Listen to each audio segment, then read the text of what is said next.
One, two, three, fight!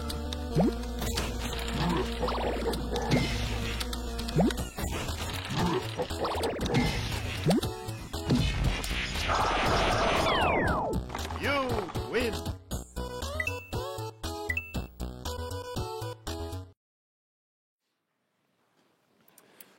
Bonjour à tous, merci d'être venus à cette présentation. Je m'appelle Alain Muller, je suis lead dev Android chez Ariane Next, une boîte qui fait du contrôle doc et de l'identité numérique. Et comme vous l'avez vu, je vais vous parler aujourd'hui d'outils et de bonnes pratiques sur le développement d'applications Android sécurisées. Alors on va parler de sécurité. Avant toute chose, je vais juste installer un peu le contexte. Vous rappelez qu'une fois que votre appli a été poussée en prod, une fois que vous l'avez publié sur le Play Store, vous n'avez plus la main sur ce que vous avez publié.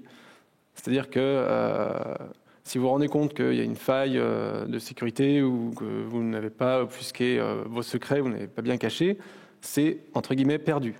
Puisque dès que vous avez publié une application, c'est comme sur Internet, il n'y a pas de droit à l'oubli, elle va pouvoir se retrouver sur des miroirs, être exploitée par des individus malveillants. On les connaît tous avec leur fameuse cagoule derrière leur ordinateur. Donc, on associe souvent la notion de sécurité à la notion de protection.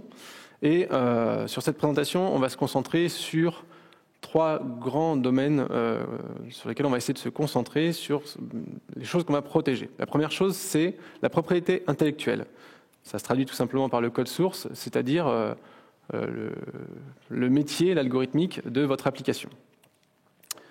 C'est pas trié par ordre de priorité. Hein. Donc le deuxième point qui pour moi est le plus important, ce sont les données utilisateurs. C'est-à-dire que les utilisateurs finaux de votre application vont saisir des identifiants personnels, mail, téléphone, etc., qui sera important de protéger. Donc on va se concentrer sur le stockage interne de l'application.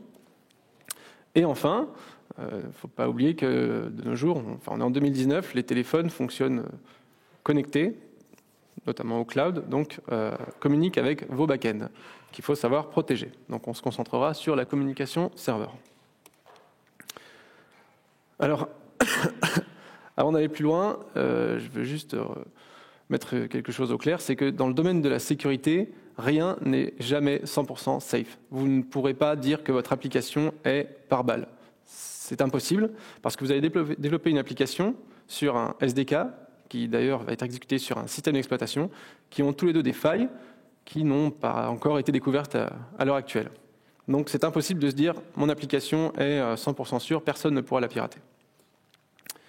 Le but du jeu, quand on développe des applications sécurisées, c'est de s'assurer que ce soit le plus difficile possible d'en tirer, on va dire, les secrets ou d'exploiter les données utilisateurs à leur insu ou à votre insu. J'aime bien faire l'analogie des cadenas pour vélo. Le but du jeu, c'est vraiment de décourager tous les attaquants potentiels. Juste, histoire de vous réveiller doucement, je vais faire quelques rappels et quelques définitions. Il n'y en a pas pour longtemps, ne vous inquiétez pas. Quand on parle de sécurité, on parle souvent de surface d'attaque. La surface d'attaque, c'est ce qu'on va essayer de rendre le plus limité possible. Ce sont tous les points d'entrée par lesquels un attaquant pourra pénétrer votre système et en extraire l'information. On va également parler d'obfuscation. Alors en français, on peut dire offuscation avec 2 F, mais je lui préfère l'anglicisme. C'est le fait d'assombrir en fait la signification d'une communication en utilisant souvent des moyens proposés par le langage qui permettent en fait de rendre ambiguë la compréhension de ce message. On y reviendra tout à l'heure. On va commencer par s'intéresser au code source. Pour ça, j'ai une petite application de démo. Alors ce ne sera pas vraiment un live hacking parce que je n'ai pas sacrifié un poulet au dieu de la démo avant d'arriver et je ne vais pas prendre trop de risques. Je suis parti d'un projet donc, qui est disponible sur GitHub. Je voulais un projet un peu moderne, c'est un Hello World++. Une appli qui se connecte donc sur l'API OpenWeatherMap et on saisit une ville, elle récupère la météo et vous l'affiche. C'est du Kotlin, ça utilise les librairies qu'on connaît, ça fait du Realm, etc. C'est pensé comme un MVP. C'est, on va dire, ce qu'on manipule au quotidien. Je vous montre vite fait la structure de l'application. Donc on a un modèle qui sont des data classes qui sont mappées sur ce que nous retourne le web service. On a une couche réseau et on a des activities, donc view presenter. Pardon. La liste des villes et le détail de chaque ville qui affiche les prévisions météo. Je peux vous montrer vite fait la classe réseau. Ça c'est main Java. Hop, network, API. Est-ce qu'on y voit quelque chose? Voilà. Donc, deux requêtes toutes simples qui vont récupérer la météo actuelle et la prévision météo, en passant à chaque fois une API key à OpenWeatherMap. L'objectif ici, ça va être de sécuriser cette clé d'API, puisque dans ce cas précis, il se pourrait très bien que le développeur ait payé un compte premium pour avoir accès à plus d'informations. Donc il n'aimerait pas que sa clé d'API fuite sur Internet.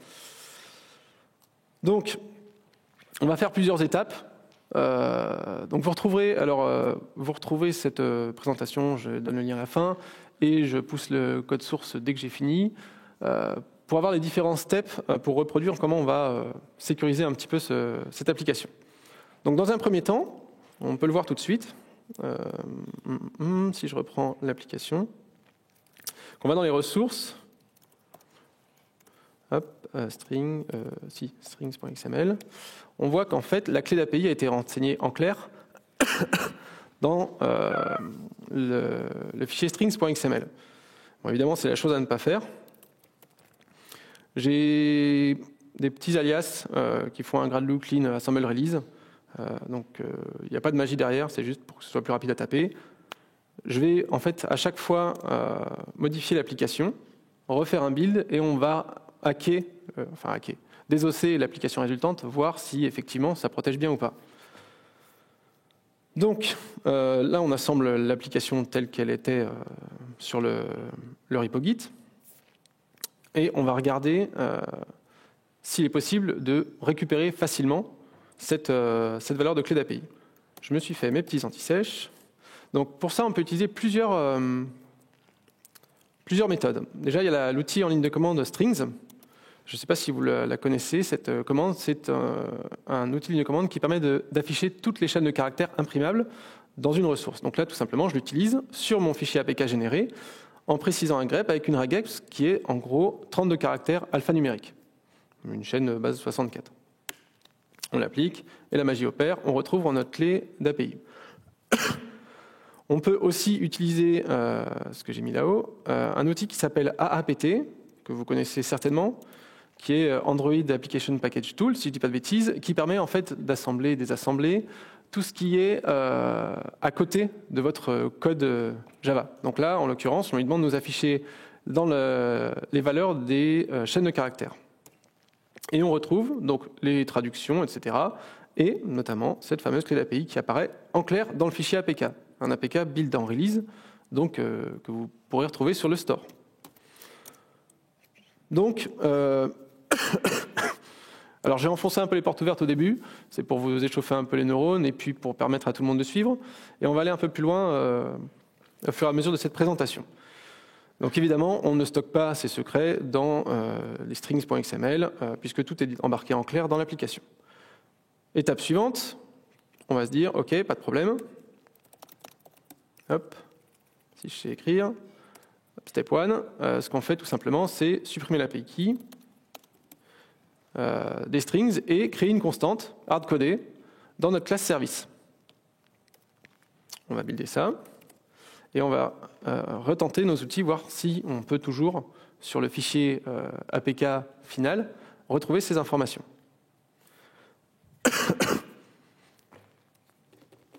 J'aurais dû prévoir un numéro de claquette pendant le build. Il y en a pour 20 secondes, hein, ça va passer assez vite.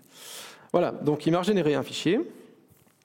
Je retente la même chose, la commande strings, on ne retrouve plus de chaîne imprimable. C'est normal, elle est plus visible en clair, puisque le code a été assemblé.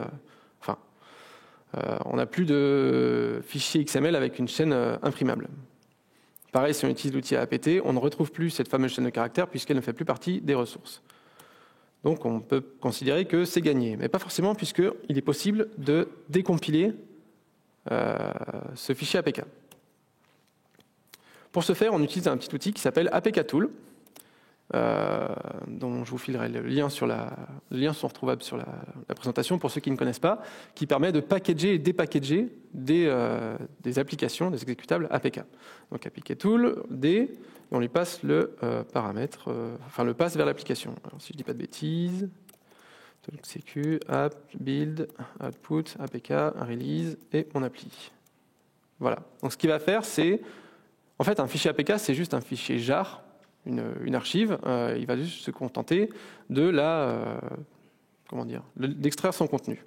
Donc on se retrouve avec un répertoire qui contient toutes les ressources, donc les fameuses ressources en clair, les librairies natives qui est éventuelle, le manifeste et un répertoire Smally. Smally, c'est l'équivalent de l'assembleur pour la JVM. Je prends quelques raccourcis, mais vous allez voir, c'est un langage qui est assez proche du Java, donc on peut le fouiller.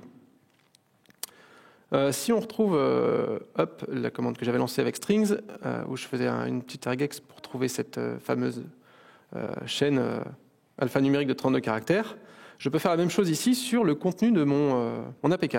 Donc j'utilise pour ça un outil qui s'appelle ACK. Je ne sais pas si vous connaissez. ACK, c'est un outil en ligne de commande qui permet de faire des recherches dans le contenu des fichiers.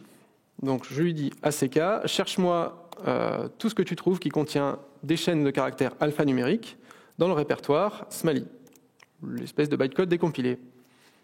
Et là, bingo, on se retrouve avec notre fameux fichier network service. Donc c'est notre classe réseau dans laquelle on avait déclaré la constante. Et on voit qu'on a const string P1 égale la valeur de la clé d'API. Alors c'est pas très lisible. J'ai avancé un petit peu. Il doit être ici. Const string V0 contexte. Const string P1, elle doit pas être loin. Hop, ici. Voilà. Donc là, c'est du Smally. Il faut savoir un peu où on cherche. Pardon. Mais je vais vous montrer, il y a un outil qui est un outil visuel qui est bien plus pratique pour faire ce qu'on a envie de faire. Donc je supprime juste mon répertoire extrait et j'utilise un outil qui s'appelle JadixGuy. Enfin Jadix, j'utilise le Guy mais c'est Jadix. Je vais reprendre la même chose que j'ai fait pour APK Tool. Hop. Jadix en fait, ça se base sur APK Tool, ça va vous désassembler l'APK et ça va vous rassembler entre guillemets un projet Java. Donc pour ceux qui ont l'habitude d'Eclipse, on s'y retrouve. On retrouve nos noms de package. Alors c'est tout de suite pratique parce qu'on voit facilement les librairies qui sont utilisées. On voit Steto, on voit Glide, on voit qu'il utilise Kotlin Rim Extension, etc. Et donc on retrouve ici ce package network d'ailleurs, non pas network, et la classe network service. Et ici on a un pseudo Java qui a été refait à partir du Smally. Alors je ne sais pas si vous voyez bien. C'est pas facile, le texte est petit, mais en gros, on retrouve ici l'API key tel qu'on l'avait renseigné dans notre constante hardcoded. Tout ça pour dire que c'est pas non plus comme ça qu'il faut s'y prendre, pour renseigner nos secrets. On se dit, c'est pas grave, ce qu'on va faire, c'est qu'on va faire de l'obfuscation. C'est l'étape d'après. Je ne vais pas vous montrer trop le détail. Vous connaissez sûrement ProGuard.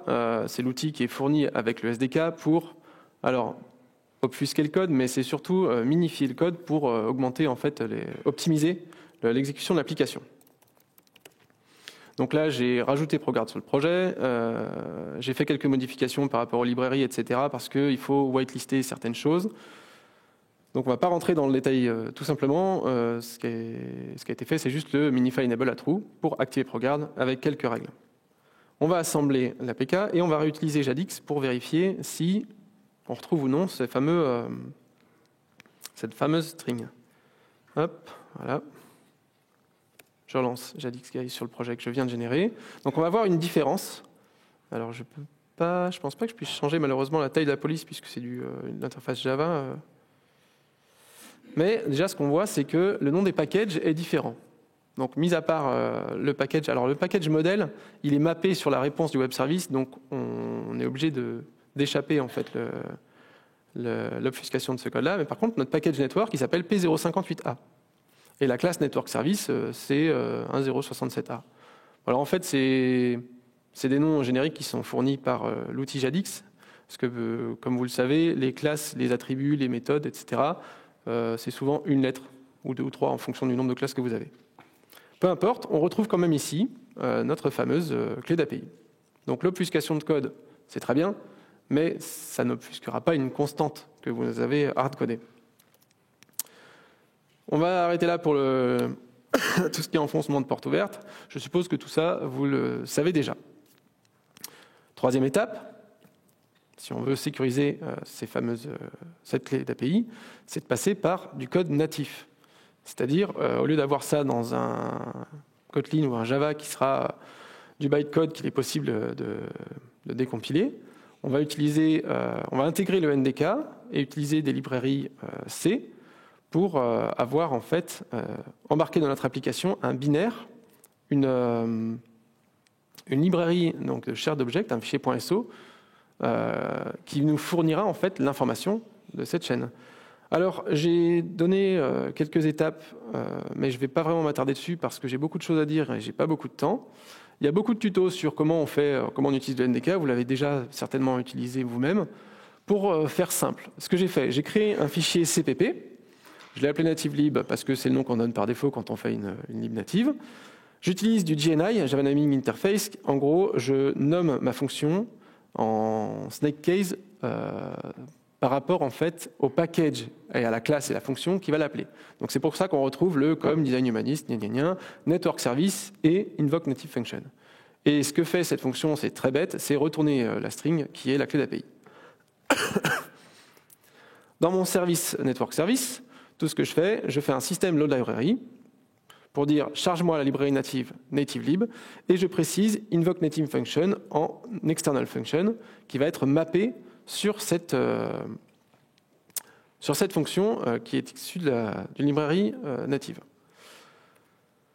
Bon, comment on configure un projet pour utiliser le NDK? C'est pareil, je passe très vite dessus. Vous faites un fichier cmakelist, vous précisez le nom de la librairie, donc là je l'appelle native.lib. C'est une librairie partagée et elle correspond au fichier src main cpp native.lib.cpp. Vous faites un clic droit sur votre projet, vous faites link C++ project with Gradle et ça va vous générer, en fait, donc il va vous demander où se trouve le fichier cmakelist, patati patata. Ça va vous générer dans votre build.gradle un scope external native build qui va vous dire où se trouve le fichier CMake. Comme ça, quand vous lancerez votre build, ça va vous compiler les fichiers CPP et les embarquer dans votre projet. Et là, je réalise que j'aurais dû lancer la compilation plus tôt, parce que utiliser le natif, ça prend un peu plus de temps. Un peu plus, surtout si vous faites du debug et que vous voulez débugger ce qui se trouve dans vos librairies. Mais peu importe. On va assembler l'APK et toujours pareil, on va réutiliser JadXGuy pour voir ce qu'on peut y lire. En espérant que cette fois-ci ce soit la bonne. C'est parfait, ça me laisse le temps de boire. Bien. Je reprends ma commande, JadXGuy de mon fichier généré. Donc, on retrouve notre package. Alors, vous remarquez que cette fois-ci, le package network et la classe network service n'est plus obfusqué. J'ai dû changer mes règles ProGuard parce que pour faire du JNI, comme on utilise le nom de package, de classe et de méthode, on est obligé de whitelister cette classe. On n'a plus de constante, c'est normal, puisque ce qu'on fait, c'est que quand on va appeler le getCurrentWeather ou getForecast, on va utiliser la méthode invoke native function. C'est tout ce qu'on retrouve, puisque j'ai déclaré cette méthode, mais le contenu n'est pas présent en fait dans notre bytecode. Victoire? Oui, mais pas trop. En fait, le problème, c'est qu'on a juste reporté cette chaîne de caractères qui ne se trouve plus dans du Kotlin, mais dans une librairie qui est embarquée ici. Donc, en fait, on va se retrouver dans les ressources avec un répertoire lib. Alors, je vais vous montrer, vous n'arrivez pas trop à le lire peut-être au fond. Donc, en gros, on a une structure, une arborescence lib avec, pour chaque architecture supportée, ARM64, V7, V8, x86, x86-64. Les librairies au format SO, qui sont les binaires des librairies C++ compilées. Et donc, en théorie, c'est là-dedans que se trouve notre clé. Donc, on devrait pouvoir chercher. Hop. Pour ça, j'utilise APKTool. Je vais, toujours pareil, désassembler mon APK. Et je vais regarder ce que je peux trouver là-dedans. Donc, c'est apps release. Et on a dit que c'était dans le répertoire libs. Je vais prendre l'architecture x86, mais bon, ce sont les deux mêmes. Et on a un fichier libnative.so. Si on utilise l'éditeur hexadécimal, hexedit là-dessus, donc c'est un fichier binaire, donc c'est pour ça qu'on l'ouvre avec un éditeur hexadécimal, et on se rend compte en descendant un peu que, pas de chance, on la retrouve ici, notre clé d'API. Enfin, ici et ici. Bon, alors là, j'ai fait simple, je l'ai mise telle qu'elle, en dur, dans une méthode qui me l'a retournée telle qu'elle. Si on veut aller plus loin, l'objectif, c'est de mettre un peu de chiffrement par-dessus, haché, salé, tout le bazar, histoire de noyer encore plus le poisson. Vous vous souvenez les histoires des cadenas sur le vélo? C'est comme ça que ça fonctionne, malheureusement. Il n'y a pas 36 solutions. CTRL-C, s'il te plaît. Mais je ne vais pas rentrer en détail là-dessus. Ce serait l'objet d'une présentation en tant que telle. Donc, ça, c'était pour le code source. On va maintenant regarder du côté du stockage des données. Alors, vous le savez, il y a deux types de stockage interne, stockage externe. Donc l'externe, on n'en parlera même pas, puisqu'en théorie, on peut utiliser les données et les exploiter un peu comme on veut derrière. Le stockage interne, pour faire simple, excusez-moi, je prends beaucoup de raccourcis, mais en gros, Android, c'est basé sur du noyau Linux, donc chaque application a un compte avec un rôle et des privilèges sur son espace de stockage spécifique. C'est-à-dire que les applications ne peuvent pas théoriquement analyser la mémoire interne des autres. On parlera plus tard justement du fameux pouvoir super utilisateur et du root, mais on a tendance à penser que le stockage interne, c'est sécurisé. Quand on pense enregistrer des infos dans le stockage, on a toujours tendance à se dire, bon, les shardpref, c'est ce qu'il y a de plus simple. Alors évidemment, on ne va pas mettre une base de données là-dedans, mais un numéro de téléphone, un email, l'utilisateur ouvre son application, bim, on lui ressort son numéro de téléphone, tant mieux, il est content. Sauf que les shardpref, vous le saviez sûrement d'ailleurs, c'est pareil, on renfonce quelques portes ouvertes, c'est du XML lisible. Et comme je vais vous montrer, sur un émulateur par exemple, il est possible d'accéder en route à la mémoire interne de l'application et donc de fouiller le contenu et de lire ces shardpref. Alors en général, les shardpref, pour y accéder, c'est ce pass-là, /data, le nom de package, répertoire shard_pref et le nom qu'on lui donne quand on veut écrire dessus. Donc, hop, on va faire une petite démo. Hop.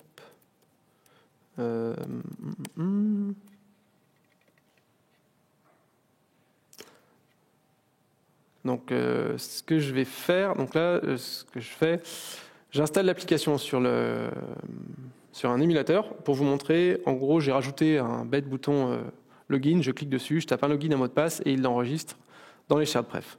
Le but, ça va être de voir comment on peut sécuriser ça. Tac, très bien. C'est installé. J'ai mon émulateur. Ouh, il n'a pas aimé le passage. Ouais, il n'a pas trop aimé le changement de résolution d'écran. Voilà. Hop. Notre fameuse application. Donc, je saisis un nom d'utilisateur, un mot de passe. Hop. Très bien. Créer une chose. Save. Super. Maintenant, ce qu'on va faire, c'est qu'on va regarder si on peut retrouver ça dans la mémoire interne. Donc, on va regarder dans le fameux /data, et là, pas de chance. Je ne peux pas naviguer dedans puisque je ne suis pas super utilisateur. C'est pas grave. On fait un petit SU. C'est magique. On est sur l'émulateur. Ça marche. Donc, on peut, comme design humanist, dans le répertoire shardpref. Et ici, on a un fichier. Pardon, les habitudes. On y voit quelque chose. Si je fais un ls, je vois que j'ai un weatherforecast.xml. J'ai juste à faire un cat de ce fichier-là. Et là, magie, le mot de passe en clair. Alors, je vous le montrerai tout à l'heure. Là, je suis sur mon simulateur en route, donc OK. Vous allez vous dire, c'est normal, il sait ce qu'il fait, il est sur son propre simulateur, il ne va pas saisir des infos critiques. Mais il faut savoir qu'on peut très facilement accéder en fait à des dumps de cette mémoire interne sur des devices qui ne sont pas routés. Et je vais vous montrer ça tout à l'heure. Donc, bon, j'avais prévu d'aller un peu plus vite et de vous montrer directement le code. Donc, la façon dont on utilise les shardpref, je ne vous apprends rien. Je fais un put string de mon login, de mon mot de passe, j'apply. Derrière, on se connecte en route, hop, on fait un cat, c'est gagné. On peut utiliser des librairies. À l'époque, quand j'en avais eu besoin, moi j'avais utilisé une librairie qui s'appelait Hawk, qui est une librairie qui permet de chiffrer en fait les données qu'on va stocker dans les shardpref. Donc, on va refaire pareil. Je prends le step 5. Tac. Autant pour moi. Oh, autant pour moi, on va y arriver. Je check out le step 5. C'est vrai que j'ai des changements. Ouais, je me suis rendu compte d'un truc, c'est que pour pouvoir pousser l'application en mode release sur le simulateur, il faut qu'elle soit signée. Donc j'ai fait un petit hack qui signe l'application release avec mon certificat de debug. Rien de bien grave, mais c'est pour ça que je fais un git stash apply pour l'appliquer sur ce truc. N'y faites pas trop attention, c'est pas important sur la sécurité. Donc je repars sur l'étape 5. En gros, j'intègre la librairie Awk sur le projet. Je refais un petit release, git stash apply. Hop, donc comme je vous disais, je signe juste en mode release avec le keystore debug par défaut, les mots de passe par défaut, et je lui précise d'utiliser la configuration release. L'avantage, c'est que quand je fais un Gradle assemble release, je vais le taper, allez, je m'en fous. Gradle assemble release. Voilà. Il va me générer un APK qui sera cette fois-ci signé, et donc que je peux installer sur le simulateur. Étrangement, ce n'était pas le cas quand j'avais préparé ça il y a quelques mois. Donc je suppose que ça va être lié à une version d'Android. Je creuserai ça plus tard. J'ai oublié de vous montrer, on pouvait voir d'ailleurs, quand on utilise ProGuard, on voit le obfuscating et on voit printing mapping. En fait, puisque vos classes vont s'appeler ABCD, il vous génère un fichier de mapping qui va permettre, si jamais vous avez des problèmes et que vous voulez investiguer, de retrouver à quoi correspondait telle classe dans tel package. Je pousse mon APK sur mon simulateur, hop, je recommence la même manip, login, voilà, mot de passe, on va changer, on va faire Toto, je manque d'inspiration. Très bien, credentials saved, super. Alors, si je mets en haut, on y voit quand même. Ouais. Bon, tant pis. ADB shell, super utilisateur. Et là, on va faire un 4 directement. /data, /com. Ah, je me suis fait avoir. Comme design tout le bazar, shared file, shared pref, /. Alors, quand on utilise Awk, par défaut, je vais faire un ls, on y verra plus clair. Attendez, je fais un peu de ménage. Je fais un ls du répertoire shared pref. En fait, Awk par défaut. Alors si j'avais désinstallé l'application, on n'aurait plus ce weather forecast. Là, j'ai juste installé une mise à jour, donc il n'a pas effacé le fichier qui a été généré par les shared pref.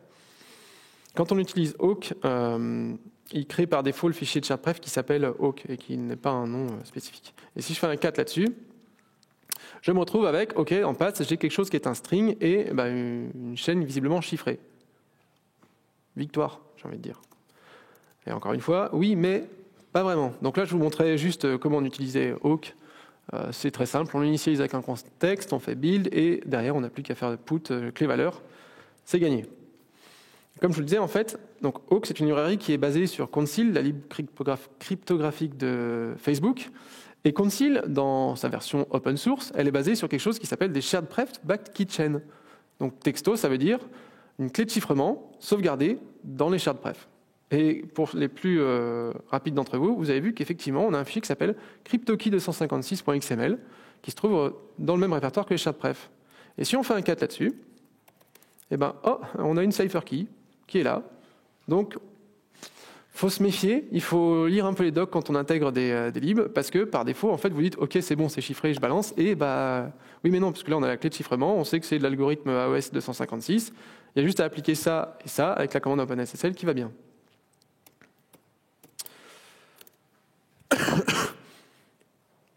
Donc oui, j'avais prévu au cas où de vous montrer ça, si jamais j'avais des soucis.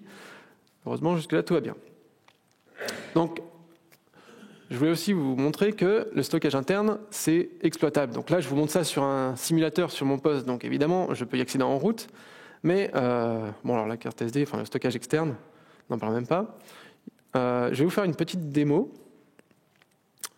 Est-ce que vous connaissez Realm ? Realm, pour faire simple, je prends encore beaucoup de raccourcis, c'est une base de données qui est basée sur un système de fichiers. C'est très performant quand on a des gros volumes de données. Et ce qui m'arrangeait bien aussi, c'est que cette application sauvegarde. Alors, je ne vous ai peut-être pas fait démo, je ne sais même pas si ça va fonctionner. Il faudrait qu'on ait du réseau. On va voir. On va tenter. Wow, ok, il y a du monde. On va voir s'il se connecte. En fait, on saisit un nom de ville, il va retrouver les coordonnées cartésiennes de cette ville et sauvegarder. Alors le problème, c'est que je m'en suis rendu compte trop tard, il faut qu'il ait du réseau pour qu'il sauvegarde la ville. Est-ce que ça marche? Suspense. Ouf, ok, on va tenter. Ouais, super. Donc voilà, on ajoute des villes. Hop. Avec un S, c'est mieux. Tac. Whoop. Reste. Super. Donc comment ça fonctionnait? C'est vrai que j'aurais pu vous présenter l'application. Donc on a notre liste de villes, on clique dessus, on a le master detail, et là on a le forecast. Alors c'est le temps, le current weather, la météo actuelle, et le forecast, qu'on ne voit pas puisque j'ai gardé la clé d'API par défaut, qui évidemment est expirée depuis. Donc là j'ai rajouté mes 3 villes dans ma base de données. C'est vrai que j'aurais pu vous montrer ça. Donc si on regarde le modèle, Java, hop. Si je prends le modèle, on a une classe Simple City qui est tout simplement un Realm Object avec en clé primaire le nom de la ville, tout simplement. Donc ce qu'on va faire, c'est que on va créer une autre base de données pour l'application et stocker en fait toutes les villes qu'on aura renseignées. L'avantage, c'est quand vous relancez l'application, il va recharger la base de données et vous retrouverez vos villes pour avoir vos prévisions météo. Alors, il y a un outil, il y a 2 outils qui sont très pratiques. Le premier, c'est l'outil Android Backup, enfin ADB Backup, qui permet de faire un backup de votre application quand vous êtes branché sur votre device, sur votre laptop. Et un deuxième outil qui s'appelle Abe, enfin Android Backup Extractor. C'est un outil qui est dispo sur GitHub, qui est développé par Nikolai Lenkov, qui est une brutasse de la sécurité, qui permet, comme son nom l'indique, de extraire en fait le contenu d'un backup depuis un fichier AB. On va tenter le coup. Donc, j'en suis où? La prélise, on fait un peu de ménage là-dedans. Et on va faire ADB Backup. Alors, ADB Backup avec le nom du package. Hop. Je crois que c'est Weather Forecast. Si on va sur l'émulateur, hop, il nous ouvre une fenêtre système nous demandant de saisir un mot de passe pour chiffrer le backup. Bon, puisque nous, on veut hacker le truc, on ne va pas s'embêter. On va dire backup sans saisir de mot de passe. Très bien. Super. Si je regarde, j'ai un fichier backup.ab. Génial. Plus qu'à utiliser Android Backup Extractor. Donc, Abe Unpack, backup.ab en fichier backup.tar. La magie opère. On regarde ce qu'on a dans notre tar. On se retrouve avec toutes les, comme je vous le disais, les shared pref, alors que en théorie, ça vous pouvez le faire sur n'importe quel device. Il faut juste être en mode développeur et utiliser ADB. Et on retrouve ici le fichier CitiesRealm, qui est en gros la base de données de l'application. Il n'y a plus qu'à extraire ça. Le nom du backup. Alors tar, on voit souvent de l'humour là-dessus, mais en fait tar, c'est simple. Tar-x pour extraire ou C pour créer. Le nom du fichier tar et ce qu'on veut extraire. Donc là, tar-x, mon backup.tar, mon appli. Enfin, le fichier base de données Realm. Très bien. Je vais juste faire une petite bidouille. Je renomme l'appli, parce qu'en fait, le fichier s'appelle CitiesRealm. Et pour pouvoir l'ouvrir avec le Realm Studio, je vais l'appeler cities.realm. C'est tout. Hop. Donc j'aurai là, Weather, CitiesRealm, et je renomme ça en apps, f cities.realm. Ok, très bien. J'ai plus qu'à faire un open de tout ça. Et la magie, il m'ouvre Realm Studio, donc l'éditeur local de la base de données, et je récupère les fameuses villes que j'ai renseignées. Donc là, c'est un exemple ultra simple, mais ça vous donne un peu une idée de à quel point ça peut être dangereux, parce qu'on peut facilement dumper en fait toute une base de données avec des infos qui pourraient être des infos d'ailleurs critiques.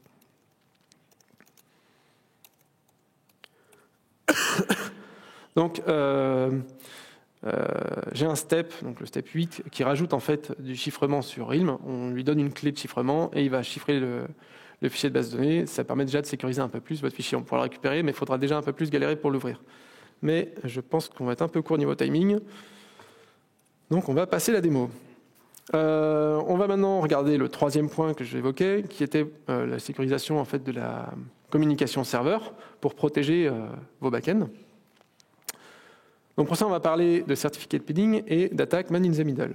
Alors avant toute chose, vous l'avez entendu à la keynote de ce matin, on est en 2019, il faut arrêter maintenant, c'est bon, on fait du HTTPS, c'est à vous de le préciser, mais ça paraît évident, mais ne rigolez pas, on en voit encore bien trop souvent utiliser du HTTP. HTTP, c'est open bar, il suffit d'être branché sur le réseau et on voit tout passer en clair. En parlant d'être branché sur le réseau, donc petite définition, l'attaque man in the middle. Man in the middle, ça veut tout simplement dire l'homme au milieu. Il s'agit tout simplement d'intercepter une communication, souvent en se faisant passer pour un proxy, et pour analyser tout le trafic qui passe et éventuellement modifier cette communication. C'est très pratique, surtout pour débugger des applis d'ailleurs, parce qu'on peut voir pourquoi le backend nous retourne une 401 alors qu'on est sûr d'envoyer les bons credentials. Je vous montrerai tout à l'heure comment tester ce genre d'attaque. Pour lutter contre ces attaques, on fait ce qu'on appelle du certificate pinning. Le certificate pinning, comme aimeraient dire nos amis québécois, c'est de l'épinglage de certificats. C'est-à-dire que dans votre application, vous allez dire « moi, je communique avec OpenWeatherMap, enfin l'API OpenWeatherMap, donc c'est tel nom de domaine et leur certificat, c'est tel certificat avec telle empreinte. Je refuse une communication avec n'importe quel autre certificat. » C'est très dangereux parce que, d'ailleurs c'est écrit sur la doc OKHTTP, quand vous activez le certificate pinning, vous liez votre application à l'empreinte du certificat de vos serveurs de prod. Le jour où vous avez quelqu'un qui dit « Ah mince, le certificat, parce que le certificat ça expire, le certificat a expiré, vite, hop, je le remplace, je déploie, c'est terminé », vos applications ne fonctionneront plus. C'est plus le même certificat, c'est plus la même empreinte. Je prends quelques raccourcis, mais méfiez-vous, quand on fait du certificate pinning, c'est toujours avec l'aval des équipes système. Bon là, je ne vais vraiment pas prendre ce risque-là. Je l'avais fait avant, mais le réseau est trop dangereux pour que je le tente. Il existe un outil qui s'appelle MITM Proxy. Vous faites un brew install MITM Proxy, ça vous configure tout. Vous utilisez en fait votre device et votre laptop sur le même réseau. Vous lancez MITM Proxy sur votre laptop et ça vous affiche une fenêtre de capture. Celle-ci, alors pareil, désolé, c'est encore un peu petit. Pour installer tout ça sur votre device, vous tapez mitm.it, ça va être automatiquement redirigé sur le laptop qui va vous installer le certificat pour être déclaré en gros comme un proxy sécurisé. Donc là, c'est vous qui piratez volontairement votre terminal. L'avantage, c'est que une fois que c'est fait, tout le trafic passera par le terminal qui va pouvoir analyser ce qui se passe. Donc là, on voit, par exemple, j'ai lancé mon application qui a fait des requêtes GET sur OpenWeatherMap pour avoir le temps, le current weather sur Rennes, Paris et Toulouse. On voit aussi qu'on a un GET sur le forecast pour avoir une prévision météo pour Toulouse qui m'a retourné à 401 parce que l'API key, comme je vous le disais, c'est l'API key qui était telle quelle sur le GitHub. Le compte est soit supprimé, soit expiré. Donc c'est normal que je me sois pris une 401. Là, c'est juste un aperçu. On peut derrière rentrer avec cet outil dans le contenu, voir ce qui est envoyé comme requête, ce qui est retourné comme réponse, analyser les headers, etc. C'est un outil qui est vraiment très complet. Comment on met en place le certificate pinning? Alors, sur la doc en ligne, c'est assez simple. Et ça marche bien dans le cas où vous avez déjà vos certificats qui sont présents sur les serveurs de prod. Donc là, c'est la configuration du client OKHTTP pour Retrofit. Il y a beaucoup de lignes. Ce qui nous intéresse, c'est surtout celle-ci. On a notre hostname, API openweathermap.org. On crée notre OKHTTP client sur lequel c'est important, on précise un interceptor qui va nous permettre d'avoir des traces quand on aura notamment des erreurs. Et on a juste à lui faire un certificate pinner avec une empreinte SHA-256 débile. Enfin, débile. Une empreinte vide, là, l'empreinte A. On lance notre application, on fait nos appels réseau, et là, bim, évidemment, on se prend une erreur, certificate pinning failure.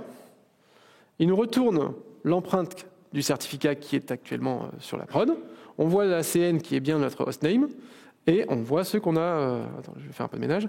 On voit ce qu'on a renseigné. Il suffit de faire un bête copier-coller, et c'est gagné. Alors, ça, c'est ce que vous retrouvez sur la doc officielle. Et c'est pratique quand vous avez une application que vous développez, des serveurs avec des certificats qui sont déjà en ligne. Mais si vous avez un certificat qui va expirer et que vous voulez anticiper, il faut extraire cette empreinte du certificat. Vous allez devoir vous amuser à jouer avec OpenSSL pour savoir comment trouver la bonne empreinte SHA-256 depuis le certificat. Je dois avoir ça quelque part. Si ça vous intéresse, je publierai ça ou on en reparlera. Je vous retrouverai la commande.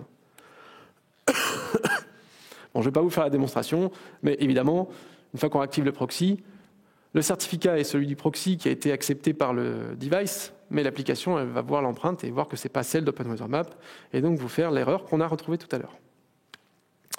J'ai un peu de temps, donc je vais parler de tout ce qui est la sécurisation de l'application dans son contexte d'exécution. C'est ce qu'on appelle le tampering. En fait, comme je vous le disais au tout début, une fois que votre appli est sur le Play Store, vous n'avez plus la main dessus, vous ne savez pas qui va l'utiliser, dans quel contexte et pourquoi, et surtout si c'est à votre insu. On a vu le cas d'applis qui se faisaient pirater, trafiquer et republier sous un nom différent. Il y a eu aussi des applis qui ont été piratées pour exploiter les accès au back-end. Vous vous rappelez tous de l'histoire de Pokémon Go, où on voyait des serveurs popper qui permettaient de voir où allaient apparaître les Pokémon, puisqu'en gros, ils ont tout simplement piraté l'appli, récupéré les clés d'API, regardé comment fonctionnaient les appels et monté eux-mêmes leurs appels.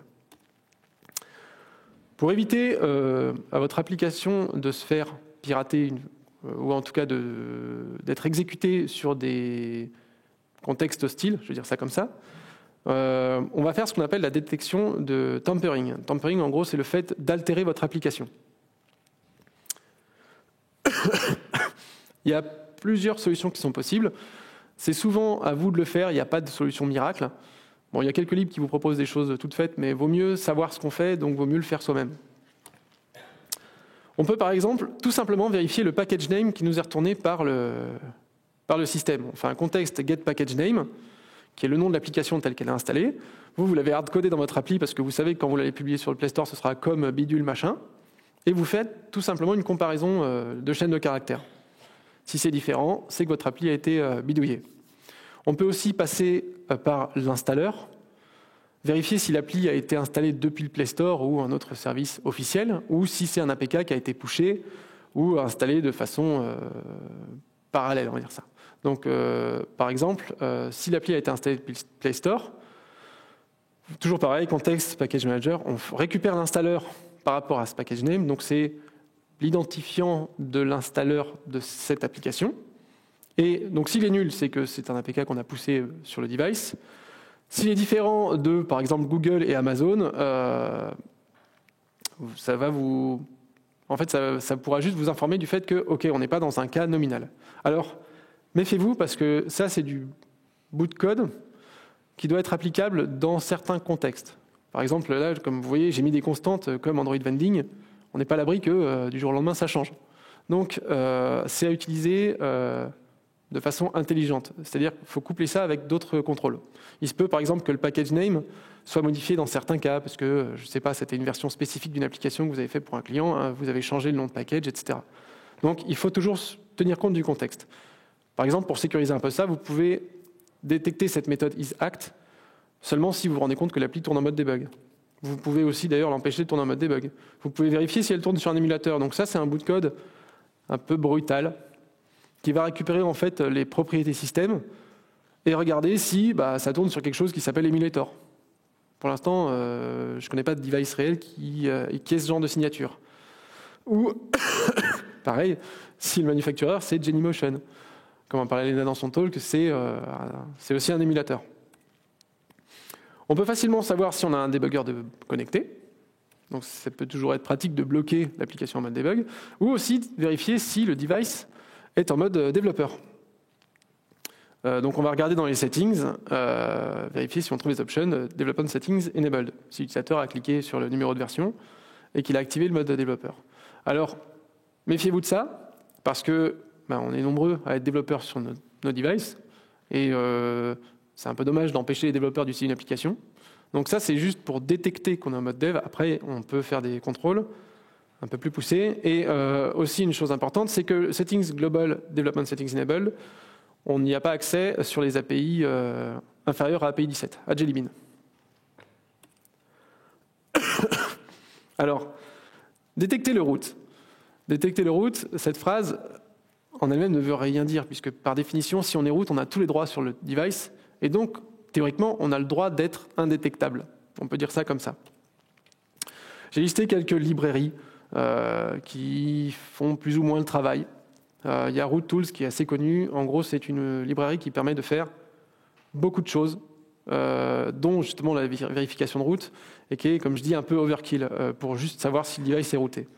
Une librairie que j'aime bien, c'est Rootbeer. C'est une librairie qui est maintenue, qui a l'avantage aussi d'avoir une application standalone sur le Play Store. Le jour où quelqu'un vous dit « Ouais, je comprends pas, moi mon téléphone il est détecté comme root alors que c'est pas vrai, je teste juste une version bêta d'Android », et on peut tester, on peut lui dire « Écoute, installe cette appli depuis le Play Store », qui te dira si oui ou non ton téléphone est routé. Donc l'avantage, c'est qu'on aura un deuxième contrôle qui viendra rassurer l'utilisateur en disant « Ah ouais, bon, il y a peut-être quelque chose alors, peut-être ». On peut utiliser des solutions qui se basent sur le code natif. Il y a plusieurs choses. En fait, sans trop rentrer dans le détail, pour router un device, pour avoir les accès super utilisateurs, il faut des binaires qui vous permettront d'avoir ces accès et faire des modifications de bas niveau. Donc, il y a plusieurs façons de le détecter. Vérifier la présence des binaires, vérifier si justement ces modifications de bas niveau ont été faites. On peut aussi, avec du code natif, pardon, je vais boire un peu. Avec du code natif dans un bout de code sur Stack Overflow, que je ne vais pas avoir l'affront de vous mettre ça sur l'écran, vérifier justement si ces modifications de bas niveau ont été faites, sans pour autant que des outils comme le root cloak, qui sont là pour masquer le fait que le device a été routé, puissent changer les analyses qu'on en fait. Après, ce qu'il faut savoir, c'est que la détection du root, c'est comme la sécu. En fait, c'est le jeu du chat et la souris. Le but du jeu, c'est de réussir le plus possible à savoir si quelqu'un a réussi à bricoler, sauf que les outils de lutte et les outils de hacking évoluent les uns à la suite des autres. Donc, il n'y a pas de solution miracle, malheureusement. Il y a la SafetyNet API, donc, qui est fait par Google. C'est en gros une API donc, côté serveur qui va valider, entre guillemets, valider le contexte dans lequel va s'exécuter votre application. Et va faire des vérifications sur le téléphone sur lequel ça s'exécute. Mais ce qui m'embête, c'est que c'est fait par Google, c'est fait côté serveur, et on ne sait pas ce qu'ils font. C'est un peu gênant quand même. Il y a une autre solution de Crashlytics, enfin Fabric, qui fonctionne de façon très simple, qui permet de voir si le device est routé ou non. Crashlytics, à l'époque, on l'embarquait tous dans nos versions, puisque à l'époque, c'était pas Firebase, etc. Ça permettait de faire du crash reporting, de l'analytics, etc. Donc, c'était souvent une solution utilisée, puisque les gens utilisaient déjà cette librairie. Mais si vous ne l'utilisez pas, méfiez-vous, parce que Crashlytics, c'est quand même une librairie qui est assez lourde, Fabric. Donc, bref. Rootbeer, ça fait le taf, mais faut savoir que il existe pléthore de librairies, d'algo, de bouts de code. Il n'y a pas la solution miracle. Il faut un peu tout tester, un peu tout éprouver et faire ses choix. On va dire ça comme ça. J'ai un tout petit peu de temps. Je peux vous montrer le step 9. Je vais juste vous montrer le code. Oh, quoique ça devrait builder quand même. On initialise. On va sur le step 9. Hop. Est-ce que je peux voir? Non, je peux pas voir ça. Voilà, si c'est ça. Donc, la modif que j'ai fait, donc j'utilise Crashlytics, Fabric with this, j'analyse, et on voit un peu plus bas, voilà. On a une méthode commonutils.isRooted et on lui passe le contexte, tout simplement. C'est une méthode statique qui permet d'avoir un résultat assez rapide. Alors, je n'ai pas vraiment d'infos sur les faux positifs et la précision de cette méthode, mais l'avantage d'être ultra simple à utiliser.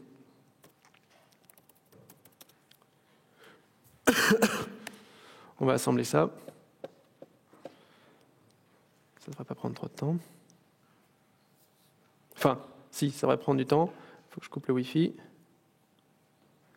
Pourquoi? Parce qu'à partir du moment où on installe... À partir du moment où on utilise la librairie Crashlytics, Fabric, quand on va faire un build release, il va essayer d'uploader les fichiers DEOps pour que lui, derrière, en cas de crash, puisse vous faire des mappings et retrouver en fait où est-ce que ça a planté. Donc je ne sais pas si on va voir l'étape passée. Sauf que là, comme je suis sur mon téléphone en hotspot, on va se taper une socket timeout et on aura un build qui va partir en attente pendant 3 minutes. Très bien. Super.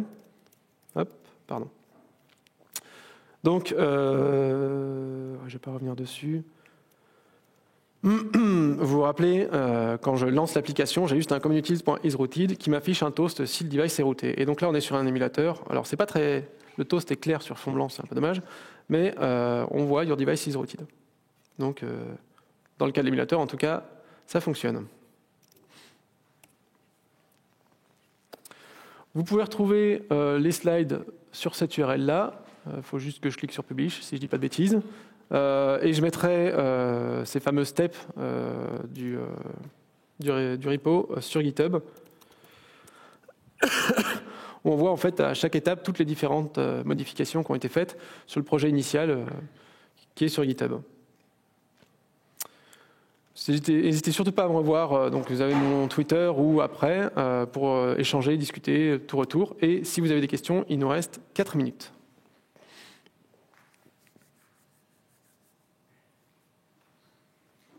Oui.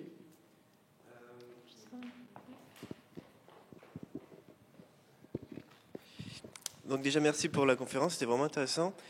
Dans le cas de quand on a vu les protections pour détecter est-ce qu'on est en route, mais aussi est-ce que c'est un émulateur ou pas, oui. C'est des solutions qu'on intègre, qu'on code à l'intérieur de l'application aussi. Oui. Donc le hacker il peut aussi modifier, supprimer ces vérifications. Tout à fait, tout à fait. Là, c'était juste un bout de code pour vous montrer qu'on peut faire cette détection, mais c'est ça. Je n'ai pas été trop dans le détail, mais effectivement, il y a plusieurs façons de hacker une application. On peut justement modifier les fichiers DEX, les modifier entre guillemets à la volée, etc. Et c'est pareil, tester qu'une application est routée avec un appel, ok, ça peut fonctionner, mais tester qu'on est en mode debug, etc., c'est plus, comment dire, il faudra utiliser un peu la vision RX et vérifier si on n'a pas des changements. Parce que si on sait à partir de quel moment on teste, quand est-ce qu'on est en mode développeur, par exemple, il suffit juste de changer, lancer l'application sans le mode développeur et le réactiver derrière. Donc, c'est assez complexe et malheureusement, il n'y a pas de solution miracle. Ce qu'il faut faire, c'est essayer de cacher la façon dont on va le tester et d'être conscient de la façon dont on va pouvoir hacker l'application pour essayer de le prévenir, en fait. Mais malheureusement, voilà, je suis désolé, je vais être un peu défaitiste, mais il n'y a pas de solution miracle. Il faut le faire un peu là. Est-ce qu'on retrouve un peu comme sur les vélos une application va être plus ou moins attrayante à pirater? Est-ce qu'on se dit pas sur ce type d'application c'est pas très intéressant, donc j'ai pas besoin de faire plus que ça en sécu? Justement, en fait, c'est un peu comme les vélos. Le concept, c'est que si quelqu'un veut, pour but de hacker votre application, il y arrivera. Quoi qu'on y fasse, c'est juste une question de temps et de ressources. Le but du jeu, c'est juste d'éviter à des petits malins de vous porter préjudice à vous, à vos clients ou à vos utilisateurs. Donc tout ce qu'on a vu là, c'est quand même assez facile à mettre en place et ça permet déjà de filtrer une première partie. Mais effectivement, si vraiment il y a quelqu'un en plus qui a des ressources, qui veut vraiment vous porter atteinte et exploiter votre application, c'est vraiment qu'une question, c'est comme dans la sécurité, c'est qu'une question de temps et de ressources. Donc c'est ça, le but du jeu, c'est de limiter la surface d'attaque et surtout c'est comme les antivols en fait, empêcher le plus grand nombre d'essayer d'avoir envie de vous hacker. Après, ça peut être le challenge justement. Si c'est compliqué à hacker, ça peut en pousser certains à aller encore plus loin pour y arriver. Donc là-dessus, il n'y a pas de solution mystère. J'avais pris l'exemple des antivols vélo parce qu'on a vraiment un pourcentage du prix par rapport au prix du vélo à mettre dans l'antivol. C'est assez marrant. Tout à fait, oui. Merci en tout cas pour vos réponses. Merci.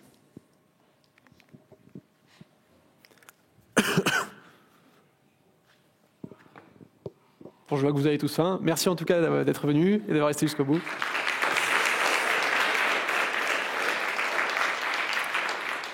J'en profite pour faire un peu de pub quand même. Le 2 avril, juste à côté, donc à l'Amphipé, il y a Arnaud Thorel et Laurent Hurel qui viendront nous parler Android Things IoT et du protocole MQTT. Donc venez nombreux. Il y aura une place à gagner pour Android Makers. Android Makers, j'y arrivais. On les remercie encore. J'avais un tout petit bonus encore.